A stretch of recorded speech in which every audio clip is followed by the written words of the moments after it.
Okay, we are going to get started. All right, welcome to our third live stream. Right, so the point of this live stream is really to ask any questions that you might have related to the workplace or in interviews, and to get an idea of what kind of tutor I am, right? As well as maybe some insight into what business English entails. So I teach independently, right? So my website is on the left. I also teach on Preply, right? So both places are where you can find like reviews as well as lesson information. Okay, and with that, let's get started. So here are some of the questions that I will be addressing today. Okay, so let's restart the capture. Okay, so some questions over here. First one, what are some words we can use to phrase disagreement nicely? Second one is about asking for feedback. Third one is how do I know if I'm rude when asking for something? And the fourth one is how do I describe consequences? Okay, so for the first one, in terms of disagreements, okay, so over here, I have some suggestions. The first one is using positive words. So, what I mean by positive words is not like just nice adjectives like you're doing great or yep, uh, you're doing great or like, this is an excellent presentation. Okay, positive words just mean words that have there's a positive meaning to it and it doesn't include the word not. So, for example, instead of saying this was bad, you can say this was not good. Okay, so both talk about the fact that the results were not ideal, but the second option is definitely softer and more ideal than the first one, right? It's like, for example, negative words such as failure have a very strong connotation, right? So if you're trying to disagree with someone, and you don't want them to feel offended by your opinion, right? Avoiding these types of negative words might help. And the third one is using the we and the us. So these are our pronouns. Okay, so I'm gonna put here pronouns such as we or us instead of I or you if possible. So I would use it for a personal opinion, right? So for example, I might say, I disagree with this, or your opinion is not right. Okay, your opinion is not right. So I may be using the positive word right. I'm using the word not. So that is a possible approach. But saying your opinion makes it sound very personal. So using we, right? Could we do something about this, right? So could we do something about this? Okay, let me refresh the slide. Yep. So if I say, could we do something about this? You should be able to tell that, first of all, this is a question. It's not exactly the same as what I have above. But if I use we, it's that there's this inclusiveness, right? It's like we are working as a team rather than this is my side versus your side. So rather than saying us versus them, it's more like we work together. as a team. That's the idea we're trying to get with the language.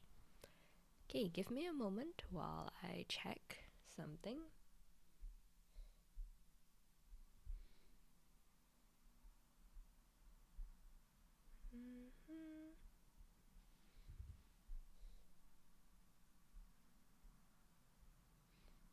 All right. Yep. So hopefully this answers the question about how word choices affect, I say, affect how agreement or disagreement is perceived. So even if the result is the same, uh, i.e., you know that this is not the right way to do it, what's the best process of doing so?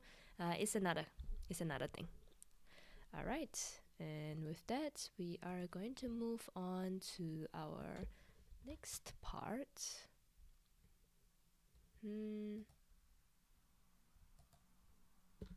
Right, so for the next part here, I will be talking about the next question, which is how do I ask for feedback? Okay, so for this, I'm actually going to talk about the performance review. So hopefully that will be useful for some of us. I know the performance review season now runs not just at the end of the year, but pretty much throughout the year, depending on your company. It could be in January, but now they're pushing back, and then it could be like April or like July or August, right? So essentially, throughout the year, this may be useful to you depending on which company or which organization you're at. Okay, so I put interviews here, right? Because there are some overlaps when it comes to performance review and interviews. Mainly, right, the similarities between the two is that you need to market yourself in a way that interviews have that self introduction, first impression moment. Performance review is basically a review of the impression that we had from the beginning up till right now. Okay, so there is that timeline, but that's only if your manager has kind of paid attention to you. If you felt like your manager didn't really know what you were previously working on throughout the year, this is actually your opportunity to tell them, basically, right? So then there is that similarity in that you need to highlight your strengths and also achievements, right? So these two things, your strengths, achievements, right? And also you do need to maybe have some sort of timeline in mind. So timeline of events, okay, or tasks or projects that you have done that exemplify these strengths as well as achievements.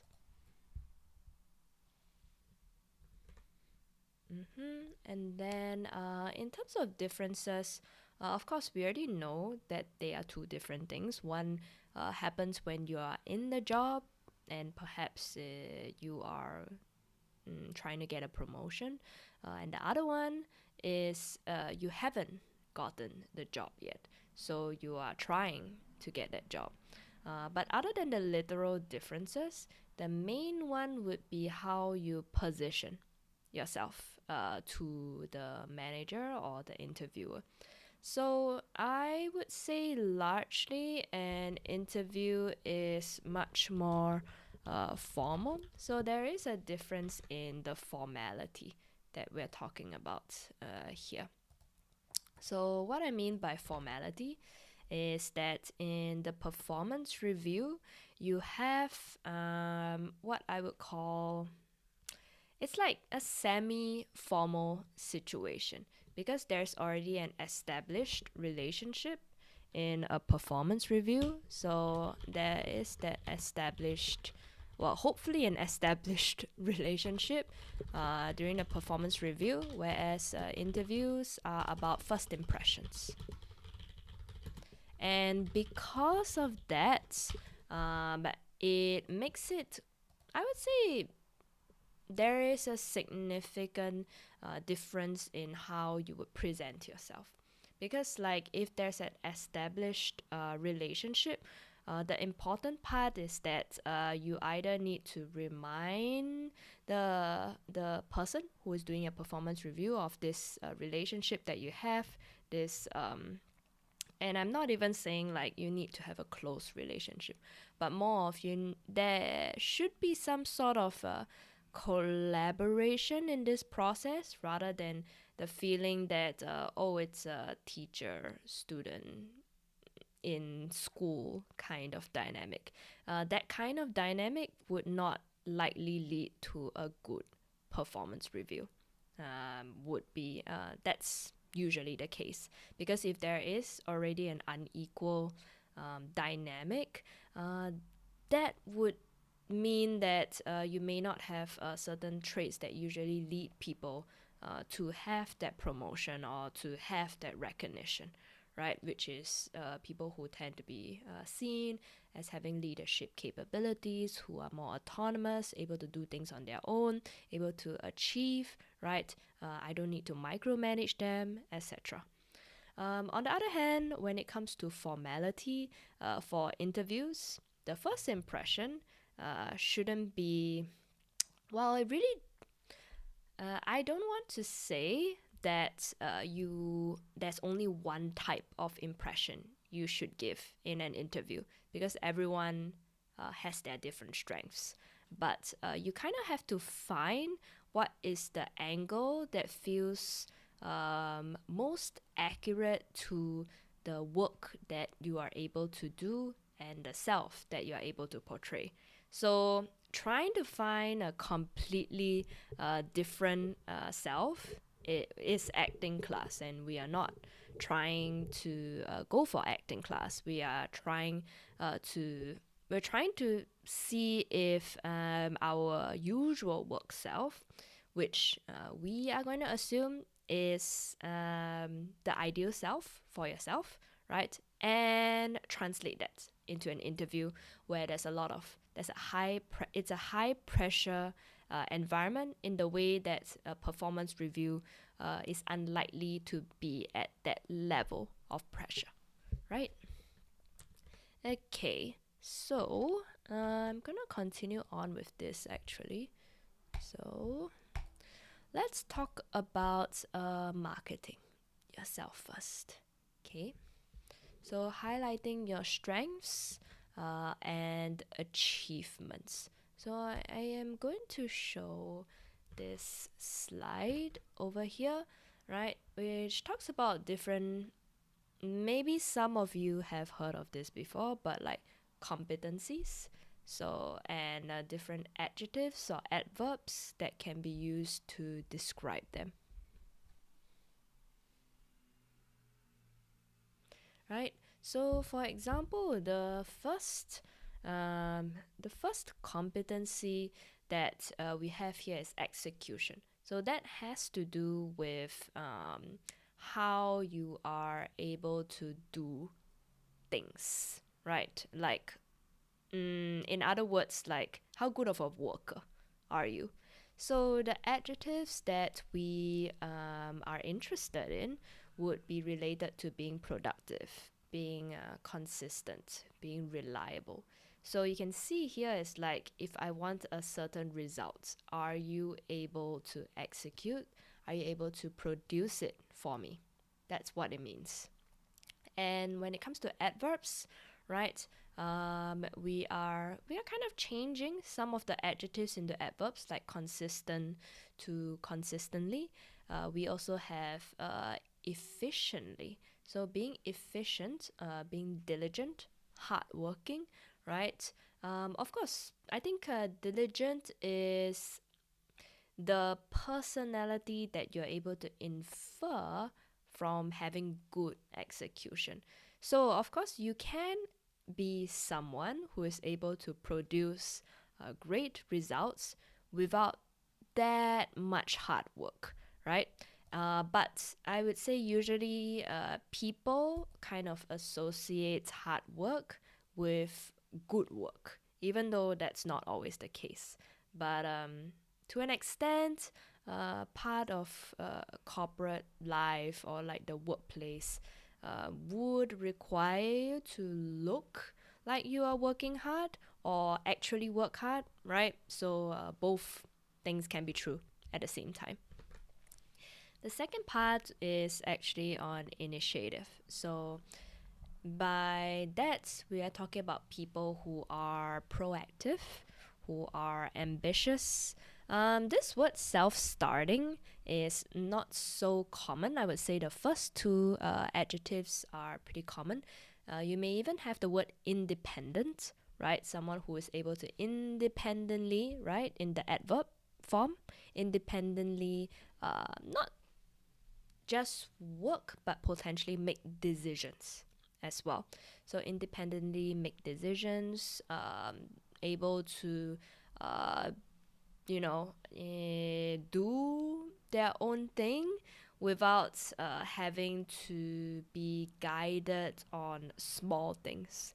So these kinds of employees or workers, we would call them people who have great initiative, right? Um, and the next one, the third one is strategy.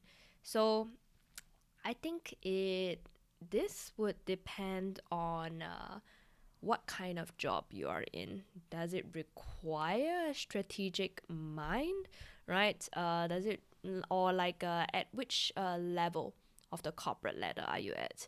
Are you at a position where you're able to make or influence certain decisions? If you're not at that level yet, I would say the strategy competency, while really useful, it may not be relevant at either this point of life in your work or at your workplace. It doesn't really require that kind of competency. So it just depends, but I will go through this if it is relevant to you. So we have the analytical, the insightful, strategic, which is just the adjective form of the noun strategy. We have systematically, logically, and thoughtfully. Basically, if you find that or you want to be seen as someone who uses their brain, right? That this is the word for you. You are a thinker. You are someone whom you think is able to potentially see the long term or able to come up with certain solutions, right? This is the word for you.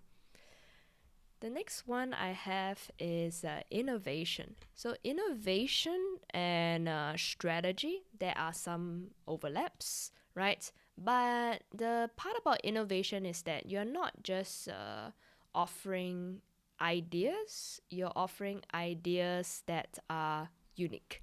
So this could mean like you are seen as resourceful, creative, adaptable, right? What this means is that we have an existing idea, existing structure, existing way of doing things, but you come in, right, and potentially you give a new and better way to restructure or do things in the organization. So of course, there is the flip side where someone who is seen as innovative is also seen as someone who's unnecessarily trying to change things. So a lot of things has to do with perspective. Of course, there is an objective sense of whether someone is innovating or not, but very often, like there are varying perspectives on that. Okay, and then we have our adverbs here. flexibly, innovatively, uniquely, right? These are, you would also notice that the word adaptable and flexible, words like that usually mean like, not just that the idea is unique, but that you are able to change when needed, right? Able to, let's say, if one idea doesn't work, are you able to offer an alternative that works as well, right? So these are certain words associated with innovation. Right, give me a second.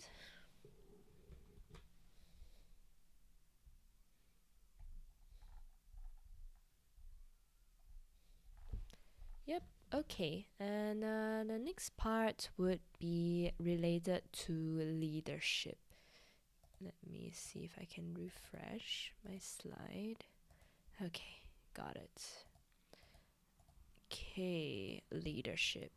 So, when it comes to being a leader, I think most, not everyone aspires towards this trait. So once again, you need to know like what kind of worker you want to be seen as, right?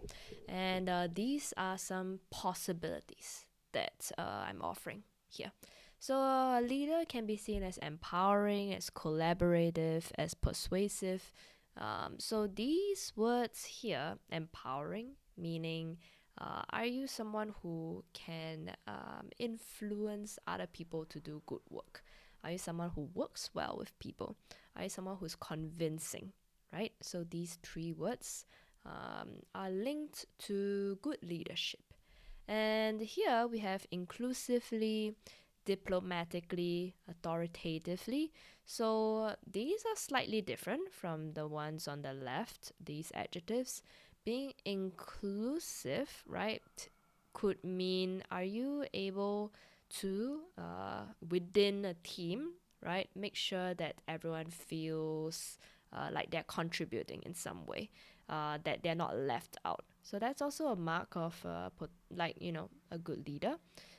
Being diplomatic, like if there are problems, are you able to resolve them in what we mean by in a diplomatic way could be like in a way that doesn't isn't too stressful for everyone and could be seen as professional, right? So that has to do with when I talked about previously how do I disagree nicely, diplomatically has some relationship with that. If I'm able to disagree with someone or point out certain feedback that I think is necessary but not very nice to hear, that could be me showing how I can diplomatically give proper feedback in a way that the other person is more likely to accept.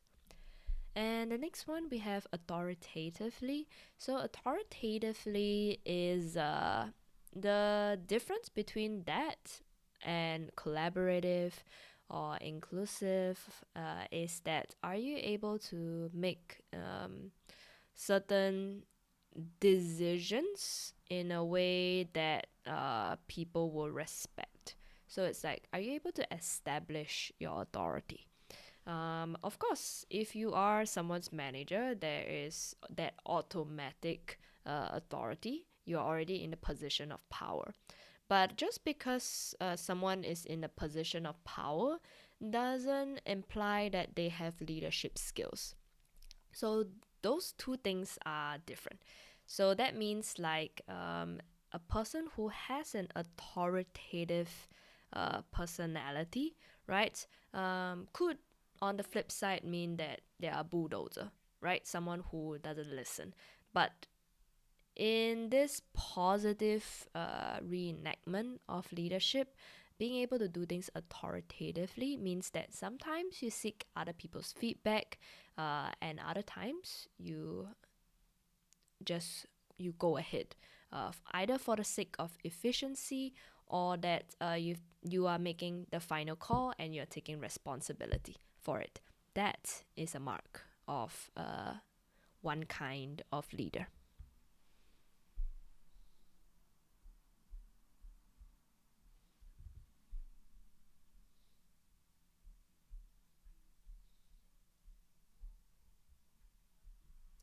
All right, give me a second.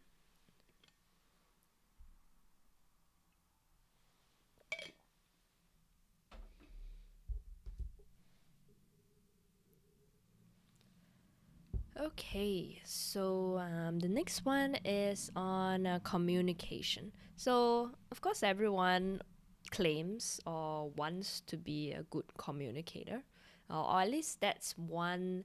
Um, well, I would say that's a key thing that people want in their work life, because you have to work with other people, and also when people learn language, like specifically language for business purposes, like business English, communication skills, right? Tie into that. It's not just about having good grammar, good sentence structure, fluency. It's like, how do you use your words? How do you phrase your words in ways that make you, quote unquote, a good communicator? So, words related to that could be articulate, concise, professional, right? And adverbs such as effectively, clearly, constructively. So, these are all words that are related to the type of communication that certain people aspire to. So I'm going to give some examples for each. Articulate is about how clear you are. So it could be about fluency, but it could also be when you're organizing your ideas, right? When you're sequencing them, is it clear? Like, do I understand you immediately, right? It's not about fancy language or great extensive vocabulary. It's about, is it accurate to the meaning that I want to convey? And concise has there are some overlaps between concise and articulate. So concise is about, are you able to say what you need to say in the least words possible? So not every situation would require you to be concise, of course. Like for example, you don't have to always be concise in an interview. For example, maybe people want to hear a bit more of what you want to say, elaborate a little bit more, even if it's a little bit out of point, but there's extra information there that I can work with.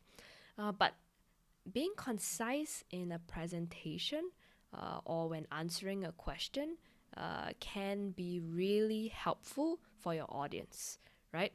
There's only that amount of attention span that someone can have to like to listen to your answer or listen to your presentation, right? Especially when attention span is getting shorter and shorter. Um, and being concise is an example of that kind of communication where people would appreciate that. And professional communication has to do, this is more vague in a sense, right? What it means to be a professional communicator depends on the industry. Like, for example, if you work in sales, right, a professional communicator has more to do with building rapport, making sure that you are friendly, right, making sure that you're connecting with the customer. But if you're talking about, let's say, a different kind of maybe client base where it's not sales oriented, let's say you're talking to let's say your boss, right? Professional communication with upper management. You're not exactly trying to build rapport in the same way, right? You're trying to maintain that level of formality, that way of, let's say, just that way of showing that in a formal situation, I'm calm, I'm collected, right? I'm able to say my thoughts without insulting anyone. So that is professional communication. in different settings. So, adverbs that we have with communication, like effectively, clearly, constructively, right? So, you probably have heard constructively in giving feedback constructively. So, are you able to communicate in a way such that we're linking it to leadership? You're diplomatic, right? The feedback is constructive, meaning I feel like the feedback is fair.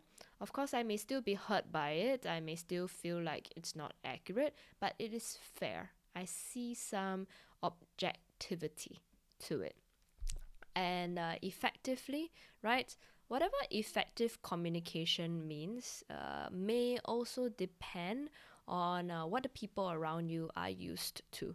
Are you used to like long, tiring meetings?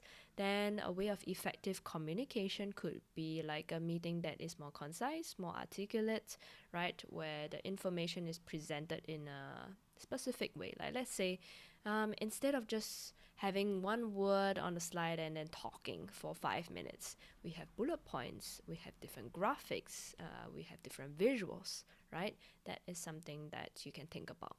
And of course, clearly, this word is very similar to articulate and concise, but clear can be your voice, right? Are you enunciating properly? Are you fluent, right? Are you, but clear can also be the ideas.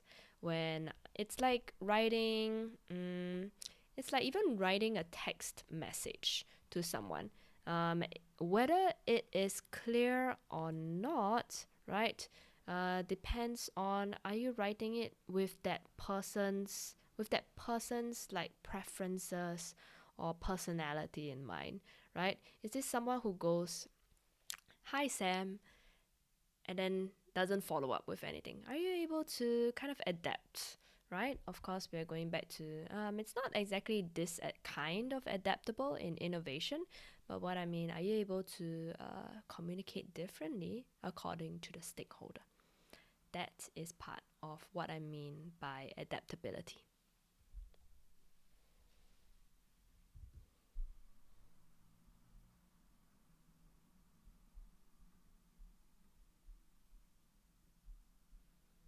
Mm-hmm.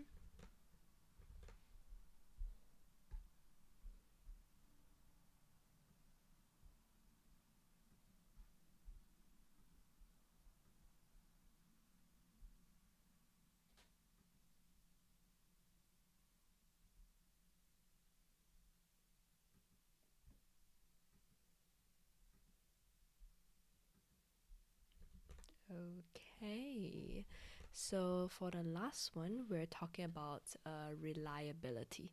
So, reliability, we have three words here: punctual, attentive, and methodical.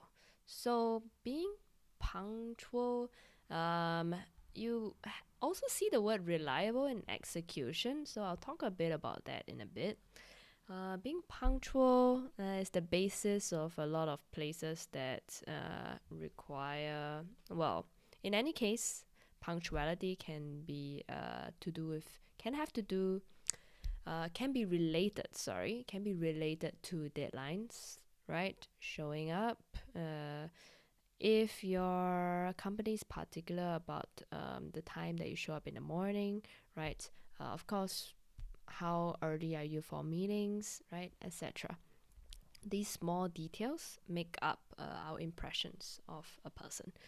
And being attentive, so are you attentive to people and also details, right? So for example, right, being methodical and attentive, right, could mean, okay, I am seeing some small mistakes in this report, right? I am checking certain things to make sure that everything runs smoothly, rather than just assuming that things will go all right. So, a methodical and attentive person would be someone who cares about these things. And we usually need someone like that in a project. And the words here: thoroughly, meticulously, and precisely. So, thoroughly could be like how in depth you are checking. Um, for example, if you are checking for certain mistakes in a presentation or report, how much attention to detail do you have? Attention to certain I would say like there are always big picture people and people who are meticulous. Some people can be both, but usually you have one that is of a bigger strength, right? And with that, then you can identify, oh, am I more of a strategy person or someone who's methodical? Or which one do you prefer to be known as so that you can properly market yourself in an interview or a performance review setting? So we also have here precise. So precise can be about communication, but being precise can also be about reliability because I can rely on you giving me accurate information, being giving me accurate updates, right? So reliability is not just about showing up, but like how you are showing up, right? Are you showing up as your best meticulous self, right? There's also a difference in that. All right, I will give us a 30-second break, right? If there are any questions, just feel free to ask on the chat as well.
All right, hi everyone, I am back. So let's continue with our questions. So I'm done with the part on describing yourself with certain traits, etc. Right? I'm gonna talk about the performance review. So I think for this one, I'm going to zoom in into market yourself. So feel free to ask, let's say, how you have actually been doing your performance reviews, what has been expected so far, or like maybe certain ways of strategizing, right? How you want to do performance reviews in general. So for this part, let's talk about marketing, right? I think for most people, right, being able to present a clear but also concise timeline of things that you have done and who you are as a worker um, seems like a big project. It's like, oh, shouldn't the person who is managing me be able to spot all of that or like be able to identify that?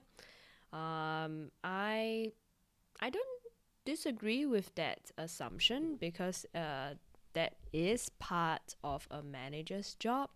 At the same time, it certainly wouldn't hurt to have some, I would say, some tools that may help the manager uh, who is assessing your performance have an easier time.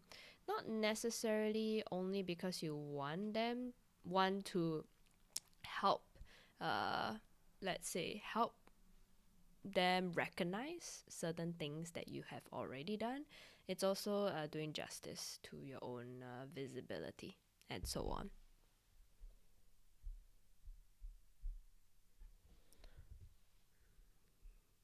Okay. And with that, right, let's talk about strengths, achievements, timeline. Okay, which one is of the highest importance? So, in a performance review, definitely certain key achievements, right, as well as the timeline of achievements would be the two things you want to focus on, right? So, performance review. Try to see if you have top three to five achievements that you can describe in less than maybe 3 sentences. So once again, we are actually trying to see, this is not necessarily a listing game. So it can feel like one, especially if you do a lot of projects and you have done a lot of work over the course of a year. Of course, you want to showcase everything, but ultimately, you actually need to prioritize. So being able to prioritize is a key skill, right? And what do I want to prioritize is also dependent on well, it depends on the work that you have done. But ideally, you should prioritize the achievements that showcase different parts. Okay, you're able to showcase different skill sets. So, of course, you may have a favorite skill set that you want to show. So, let's say you want to showcase your ability to be a reliable executor or someone who takes initiative, right? There may be that temptation to really just um, go ahead and basically just talk about these skill sets, right? But at the same time, you do need to, in other words, diversify if possible. So I would say we are at a point of time in workplaces where having a diverse skill set is more valued than having a really specific niche. A niche is only helpful if you're doing your own business or you are hired as a contractor for very specific work. But in terms of general offices, to be honest, right, if you are a jack of all trades, that is seen as more appealing than someone who has a niche. So, niche, or rather, jack of all trades, is now seen as a valuable asset, right? Niche is for people who are contractors or have a highly specialized industry.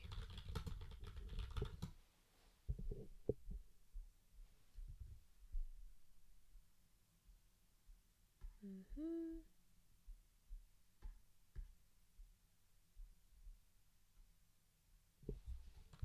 So I realized that my slides simply did not change. Gosh. Okay, so we are on this slide actually.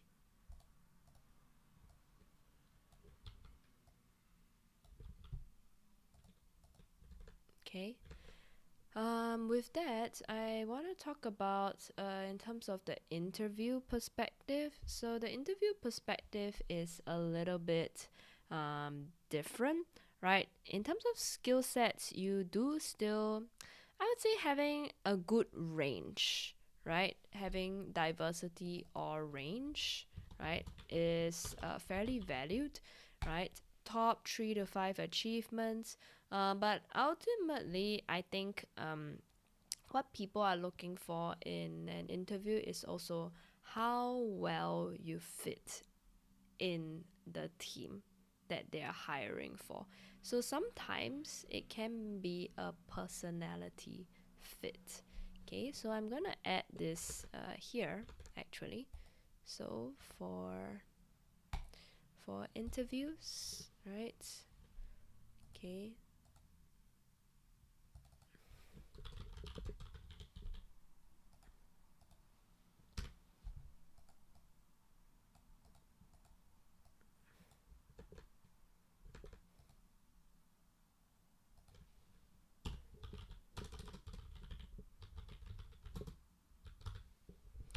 let's talk specifically about personality fit when we're talking about marketing yourself. So, if we were talking about achievements in our previous slide, when it comes to interviews, okay, other than your resume, which will have all of your work experience, right? It is honestly a big part of the impression is your personality, or at least the impression of what your personality is. For example, right, if we were to talk about describing yourself, okay, you shouldn't try to talk about every single competency that you think you have, because it's just not realistic, and it could be seen as an over inflation of yourself, right? There's a very thin line between being humble and being assertive and confident, and nobody really knows where the line is, but we try to toe it, right? We try to have that delicate balance. So I would say, once again, choose 2 to 3 competencies here and then make that into the portfolio of your personality, right? So, personality. So, let's say, for example, I want to be someone who's a good leader, who's communicative and reliable. Okay, so this is my example. Communicator, communication, communicative, right? Reliable, and having leadership. Okay, so these 3 things. How do I show that I'm a good fit? What are some? In fact, you could even ask certain questions about the general dynamic of the team. So, using these 3 competencies, you should have more than 3 in mind, but you should be ready to share them um, differently depending on the type of interview. It's a good thing if they already told you, like, oh, we are a team that values communication. Then, of course, you would want to be the good fit and be a good communicator. If there's someone who is looking for a good leader, then of course you would want to say, oh, like these are ways that I demonstrate my leadership, right? So for these types of personality fit marketing, you always need concrete examples. Right. So, what do I mean by concrete examples? Yeah. Okay. So, concrete examples means like I need to actually describe real situations that demonstrate the specific personality trait. So it's almost like, okay, there is no point in me saying, oh, I have leadership. It's just words, right? So it's like, how can I illustrate that? How can I demonstrate demonstrate that I am a good leader? So let's say I have leadership skills, right? You can of course talk about the number of people you have led, right, in your team. You can talk about overcoming challenge, right, within a team. Maybe it has to do with the dynamics of the team. It can be also, let's say, certain achievements that you have achievements that were achieved as a team, right? So, in leadership, I would say the authoritative approach, like, being able to give orders, is not so prized as much as a good collaborator.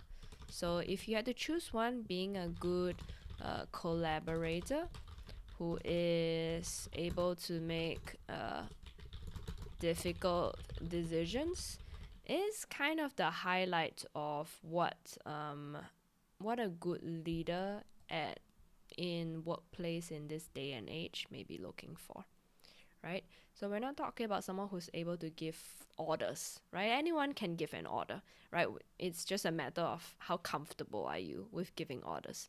But being able to work with people, like genuinely work with people, able to genuinely take responsibility for the decisions you make, that is a higher level skill set that I think a lot of companies are looking for at this point of time.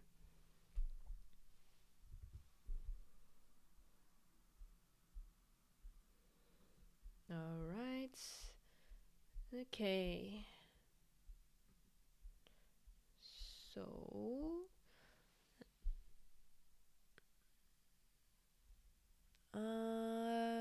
I'm trying to figure out like if I should extend the stream, right? So if you have any last questions, let me know, and then I can spend a little bit more time on it. Otherwise, I would probably be ending the stream in around 10 minutes or so. All right. Okay, 10-second break for everyone, including myself.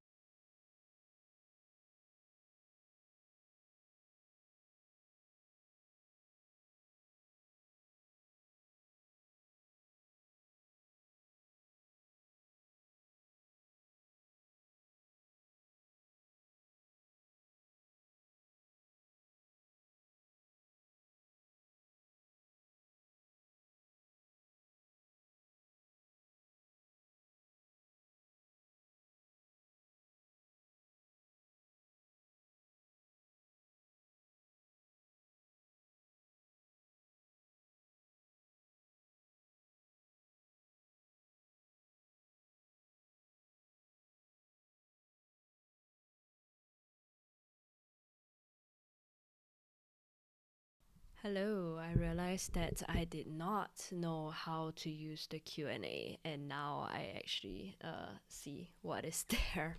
Okay, so I'm actually going to address that. Give me a second. Right.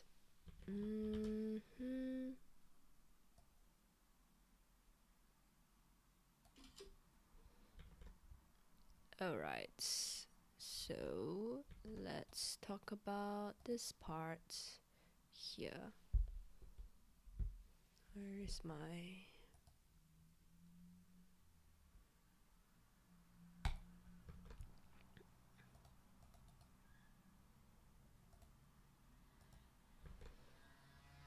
Okay, so once again, right, I have the question here, and I will spend some time on it. Okay. Mm-hmm. So I think I will actually address the first part, the second one first, which is uh, phrase the adjective and adverb when describing myself. Okay, so let's actually use an example here. All right, let's talk about being a good a good executor. All right, so describing myself.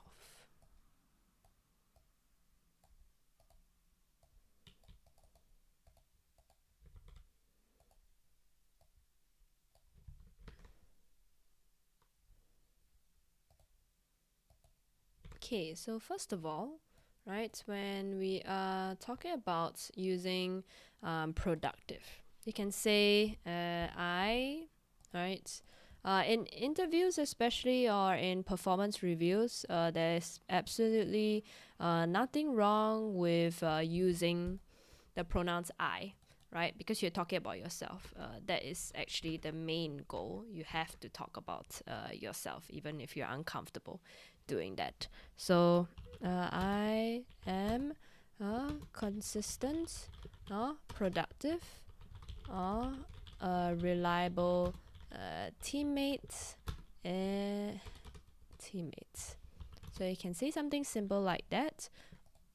Why I chose teammate is that it adds to the collaborativeness, right? Especially when it comes to being a good executor, it means that you're able to influence other people in your team, or basically give people a good time, right? When they are uh, when they are working with you, right?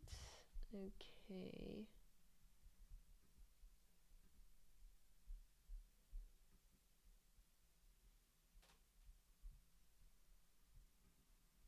I realize I can select the question too. Interesting.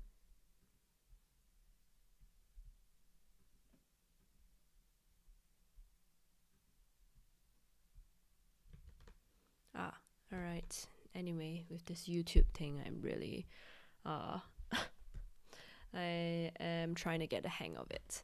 Okay, so let's talk about the adverbs. I think the adverbs are more interesting because they are usually used to describe maybe the type of work that you do, or the way that you do something.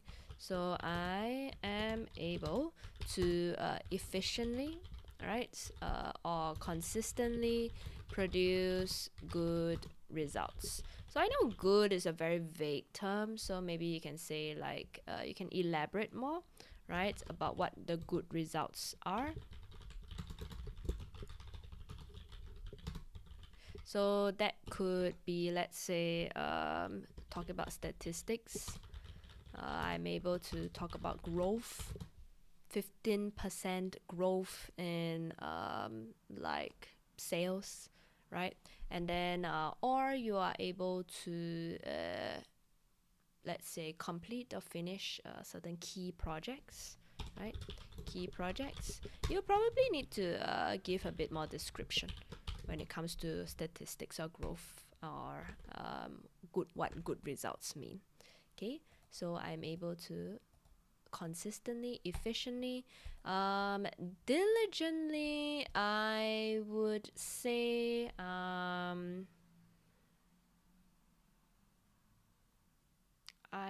am less. I would say it is less likely that you would want that to be one of the main adverbs that you use. Mainly because like being hardworking is kind of subjective, I would say. Of course, all of these things are subjective and subject to your own self perception. But ultimately, being hardworking, I think, at this day and age, doesn't mean as much as opposed to in the old school way, where being a hard worker, being a loyal worker, is really important in workplaces. They People are looking more at these kinds of, okay, let me refresh the slide. these kinds of skills, like being innovative, leadership, strategy, communicator, especially, right? Rather than simply someone who works hard, right? In this economy, it seems like you can't just work hard. You have to be a people person, or like you have to have some sort of other skill as well. Okay, so I'm gonna look at the other question. Nice negative words. That's a good question, actually. Let me just copy this one to the next one.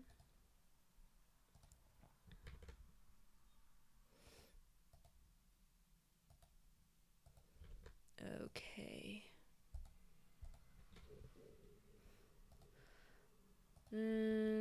No, I don't. Okay, give me a second. Let me just delete this whole thing.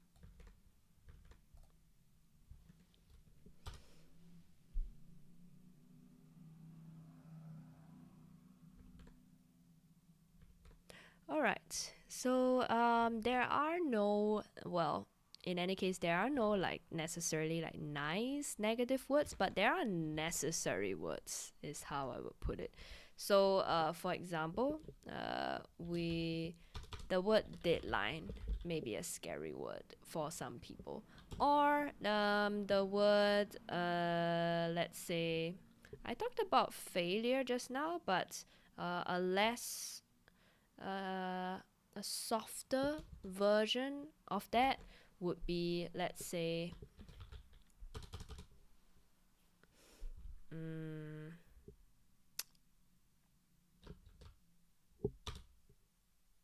wow, this is really testing my knowledge of negative words. That's actually, you would, let's say, probate. Ah, okay.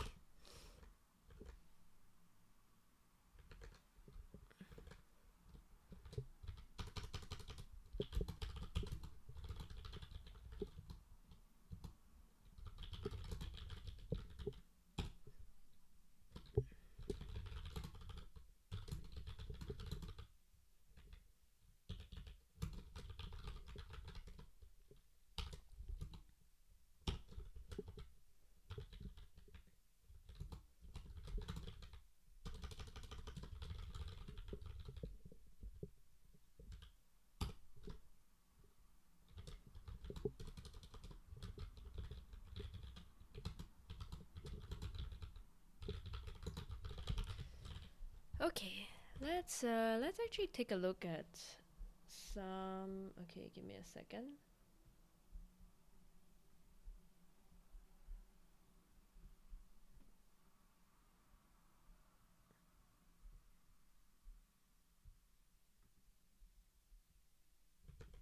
Okay, I have managed to talk about a few of the words here. So we have a deadline, failure, unideal, incompatible, unfulfilled, or not fulfilling. So there is the word not over here.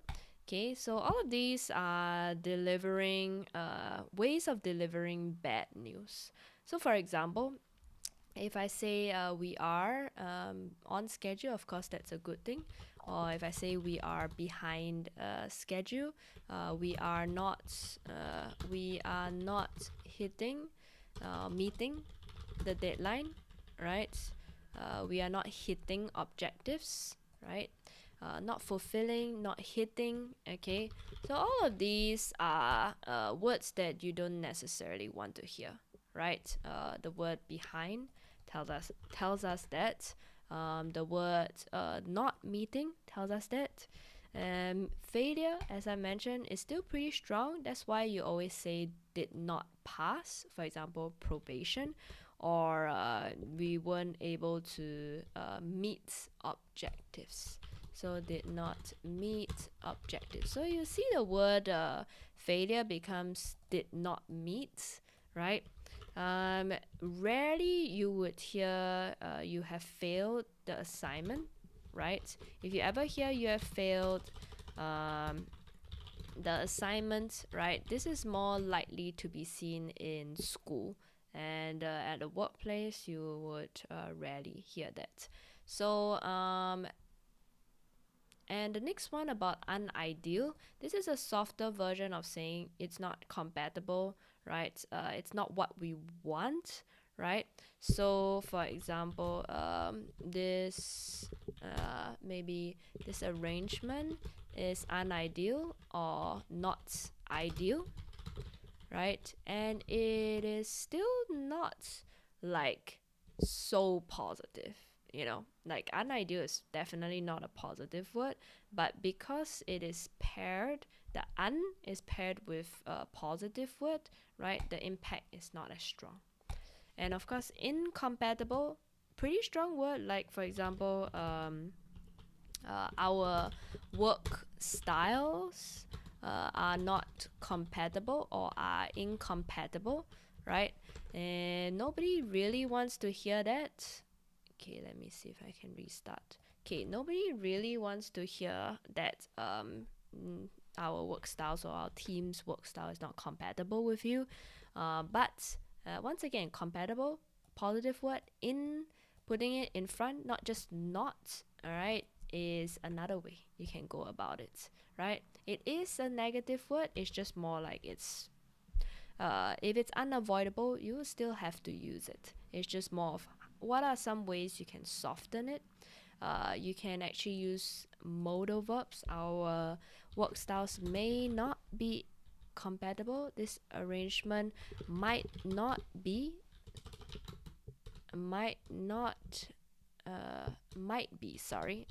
unideal. So the word might, right, to add some layer, softening layer to that. So of course, in the same way, right, fulfilled, not fulfilling or hitting objectives, or uh, uh, of course, the word unfulfilled could mean that you're unhappy. So therefore, that's why we usually say not fulfilling or hitting objectives. So in conclusion, right, to answer the question as a whole, negative words, not a bad thing. Use sparingly, right? Use it to kind of describe an urgent or an urgent situation where you need maybe immediate action or feedback. Okay. In terms of nice negative words, not really, but you can pair not or use the negative form of a positive word, right? E.g., unideal. So you can do it like this. All right. So give me a second.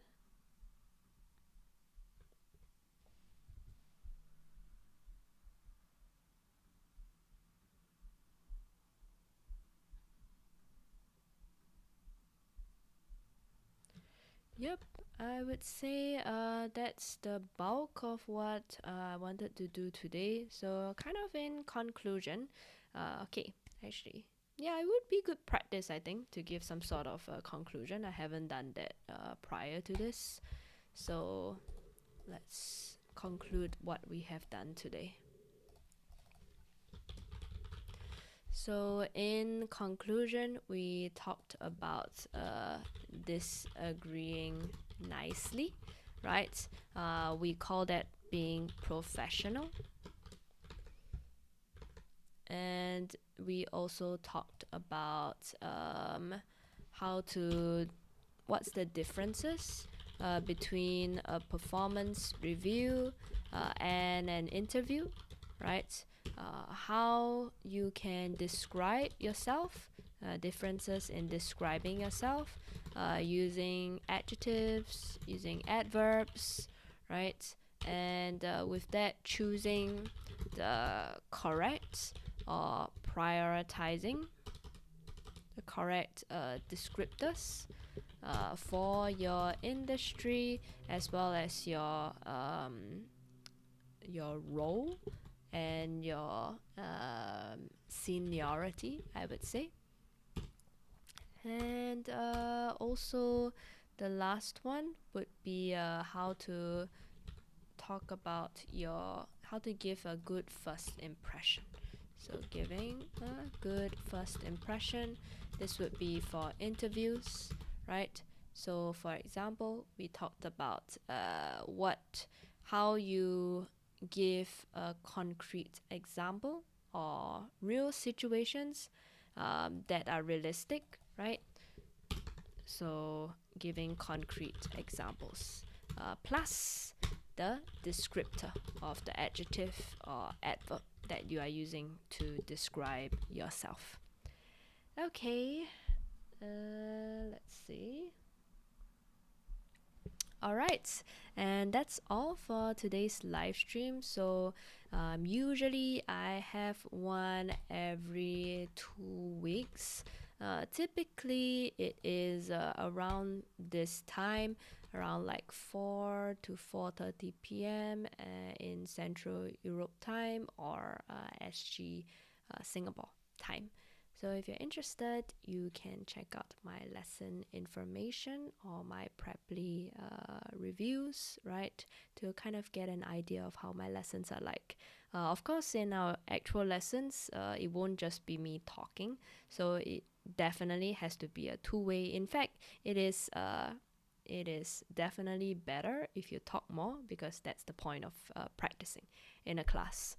So the variety of things that we might go through in a lesson would still include like interviews, like workplace interactions, but it is definitely more tailored to your specific industry or workplace, right? So I do have people who come from different backgrounds, right?